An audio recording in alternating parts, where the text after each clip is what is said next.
guys, it's Mrs. Kelley along with my friend Rowlf. Hey everybody! And we're here to read chapters 3 and 4 of Mary Pope Osborne's Magic Treehouse series, book number 20, Dingoes at Dinnertime.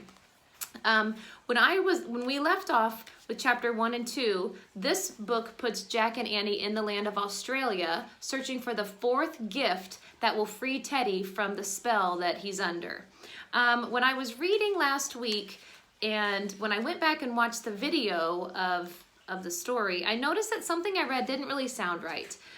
When I read the definition of what koala means, I said koala means to drink because koalas rarely drink water. Well, when I went back and watched the video and thought about that, I thought that doesn't make sense. So something that good readers do often is they read for meaning, and if something doesn't make sense, they go back and reread. So as I go back and reread, this is what it really says. The name koala means no drink because koalas rarely drink water. Doesn't that make a lot more sense? Oh yeah. It sure does. I mean, all readers, they grow from their mistakes and they learn and they go back and reread so that something makes sense. So we're going to go ahead and move on with chapter 3 called Bigfoot. At the end of chapter 2, Jack and Annie were walking in the forest, and this is how it ended. They began walking again. Suddenly, there was a loud, harsh cackle. "Yikes," said Annie. "What was that?" said Jack. So here's chapter 3 called Bigfoot. You ready? Oh yeah. Okay. The loud cry rang again through the dry air. Teddy barked. Bark! Jack and Annie turned around in the clearing. It was hard to tell where the sound was coming from.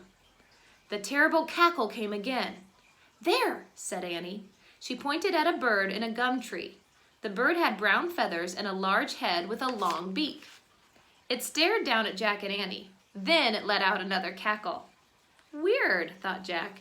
He found the bird in his book and he read, "The kookaburra is the best-known bird of Australia. There is even a popular song about it. The kookaburra is also called the laughing donkey. This is because the strange sound it makes reminds people of a braying donkey." "I know that song," said Annie. She began singing. "Kookaburra sits in the old gum tree, merry, merry king of the bushes he." Jack wrote in his notebook, "Kookaburra, a big kook." Annie stopped singing. "Hey," she said, "there's another weird thing." "Where?" said Jack. Annie pointed to a big bluish tan lump lying in a shallow, dusty hole. "Is it alive?" said Jack. They stepped closer to the lump. "It looks like it's breathing," said Annie. The lump was an animal lying on its back. Its paws were crossed over its chest. It had huge feet, large ears, and a face like a deer's, and a very long tail. It also had a very fat stomach. Just then a small head peered out of the stomach. "Whoa," said Jack. "Oh, wow, it's a kangaroo with a baby in her pouch," said Annie. See the picture? Oh yeah.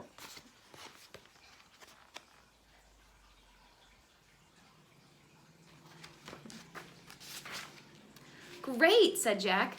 "Remember, we have to get a gift from a kangaroo." Their voices woke the kangaroo. The animal jumped up from her shallow bed. She glared at Jack and Annie. Her baby peeked out of her pouch.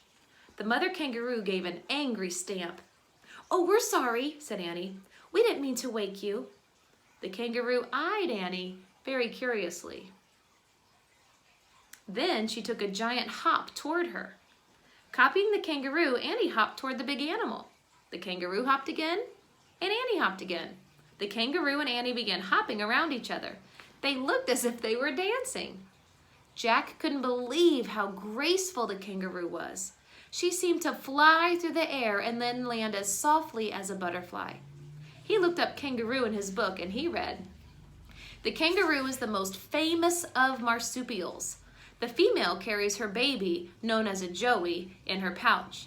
Scientists call the kangaroo a macropod, which means big foot. Big feet help a kangaroo hop higher than any other animal in the world." Wow. With a running leap, a kangaroo can jump over a school bus. Wow. "Forget that hopping contest, Annie," Jack called. "She can out-hop you by a mile."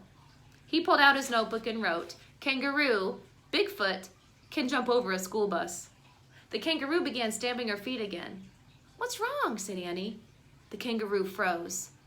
Grrr. Grr. Teddy growled from Jack's backpack. Some nearby bushes moved. A moment later, 3 dogs crept silently into the clearing. They were sand-colored and mean-looking. Teddy growled once more. Grr. There's the picture. See? Oh, yeah. But the dogs crept toward the kangaroo. Suddenly, the mother kangaroo sprang into the air away from the dogs. The dogs chased her. "Stop!" cried Annie. "Stop! Leave her alone!" As the kangaroo jumped, she turned in mid-air and landed facing in a different direction. She then zigzagged over rocks and bushes. Howling, the wild dogs raced after the kangaroo and her baby. That's the end of that chapter. Already? Yes, already. Wow. I know, don't you? You just can't wait to see what happens next. Chapter 4 is called Joey. "Oh no!" cried Annie. "We have to save her!" "Arf, arf!" Arf, arf. Teddy barked over Jack's shoulder. Jack ran after Annie with the book under his arm. He ran over the dry, crackled ground, past scrubby bushes and scattered gum trees. Jack kept his eye on Annie, running ahead of him. He saw her stop suddenly. She turned and dropped to her knees. "What happened?" he shouted. "Come look," she said. Jack reached Annie. Beside her in the grass was the baby kangaroo. It was trembling. "Don't be scared," Annie was saying. And then she looked at Jack. "Where's his mom? Why did she drop him?" "I don't know," said Jack. He put the pack on the ground and opened the Australia book. Teddy jumped out of his pack. The little dog tried to sniff the baby kangaroo. "Don't scare him, Teddy," said Annie. Teddy sat back and waited politely.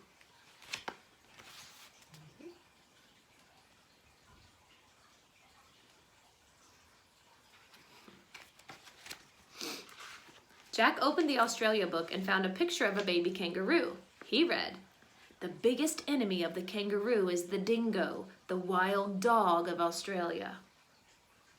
When a mother kangaroo is chased by dingoes, she may throw her Joey out of her pouch. Without the extra weight in her pouch, she can leap faster and farther. She then leads the dingoes away from her baby. If she escapes the dingoes, she returns to the Joey. "Oh, Jack," said Annie sadly.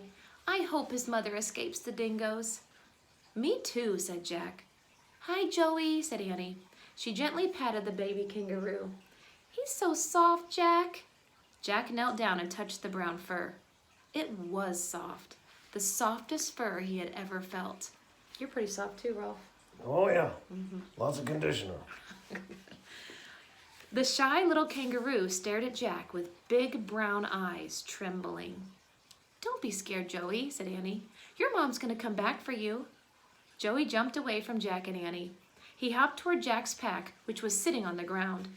The baby kangaroo took a giant leap and dived head first into the pack. His whole body went inside, but his big feet stuck out. Then he turned himself over and peeked out at Jack and Annie. They both laughed. "He thinks your pack is a pouch," said Annie. "I know. Put it on backward. It will feel like when his mom carries him." Jack put his Australia book on the ground. Then Annie helped him put the pack on his chest instead of his back. The Joey was heavy. "There," said Annie. "You look just like a mother kangaroo." "Oh, brother," said Jack. But he patted the baby's soft fur. "Don't worry," he said to the Joey. "You can stay in there until your mom gets back." "Here, Joey, would you like some grass to eat?" said Annie. Annie scooped up a handful of grass and gave it to the kangaroo. He munched the grass, keeping his big eyes on Annie. "I hope his mom comes back for him soon," said Annie worriedly. "Yeah," said Jack. He looked around the dry forest. There was no sign of a mother kangaroo. And there's a picture.